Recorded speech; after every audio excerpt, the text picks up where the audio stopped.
La coopérative d'alimentation de Saint-Noël a publié un post Facebook qui a fait réagir plus de 200 personnes, disant que la boulangerie Gagne-Pain d'Amqui cessait sa livraison à leur point de service. Nathalie a contacté le propriétaire de la boulangerie Gagne-Pain et il a refusé de nous accorder une entrevue. Donc, nous nous sommes rendus à Saint-Noël. Effectivement, Émilie, nous avons vu la lettre qui avait été publiée sur la page Facebook de la coop alimentaire de Saint-Noël et qui disait que l'entreprise Gagne-Pain n'allait plus livrer ici. Nous avons contacté le propriétaire de Gagne-Pain qui, lui, nous disait que ce n'était plus assez rentable, que ce n'était pas seulement une question de route ou c'était tout simplement parce qu'ils ne vendaient plus assez de produits ici. Nous avons toutefois rencontré la gérante ici qui nous dit le contraire. Alors, voici l'entrevue. Madame Vaillancourt, suite à la réaction de Gagne-Pain qui ont décidé de ne plus livrer ici, vous avez fait une publication sur votre page Facebook et disant que, bon, c'était pas votre décision, c'était la décision de l'entreprise de ne plus livrer ici. Il y a eu énormément de réactions. Est-ce que vous pouvez me parler un peu de la réaction de vos clients-clientes? Bien, moi, j'ai été surpris que ça réponde autant aussi. J'ai essayé d'envoyer quelques réponses à des gens qui, des fois, me conseillaient telle ou telle chose. Et puis, moi, mon but, vraiment, quand j'ai publié sur Facebook, c'est d'avertir la clientèle qui venait régulièrement que c'est pas nous qui décidait d'arrêter de prendre des produits de Gagne-Pain.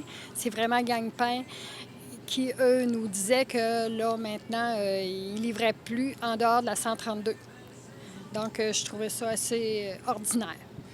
Pourtant, j'avais parlé avec le propriétaire de l'entreprise et il me disait qu'il allait continuer d'aller à Lac-au-Saumon, qu'ici, c'était pas assez rentable. Est-ce que vous pouvez me dire un peu les ventes que vous aviez ici?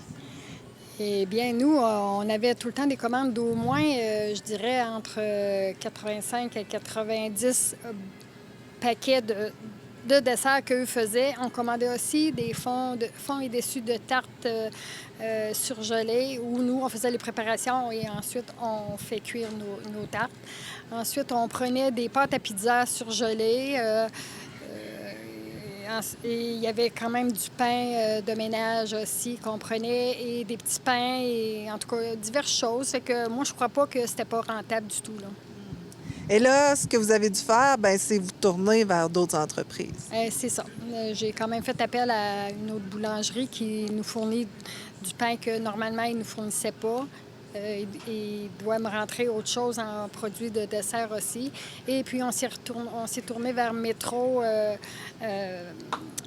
Québec pour se faire livrer d'autres produits, d'autres desserts qu'on va mettre sur nos belles petites tables vides.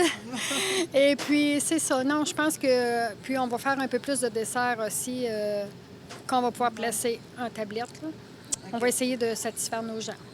Donc, on va pouvoir continuer de manger un peu local quand même ici, même si Gagne-Pain ne fait plus livraison. Non, c'est ça. Je pense que, oui, on a réagi assez fortement parce que, écoute, c'est pas parce qu'on est 400 habitants qu'on mange pas, là, mais je pense qu'on va pouvoir se débrouiller quand même, là. On va leur montrer qu'on est capable de virer quand même.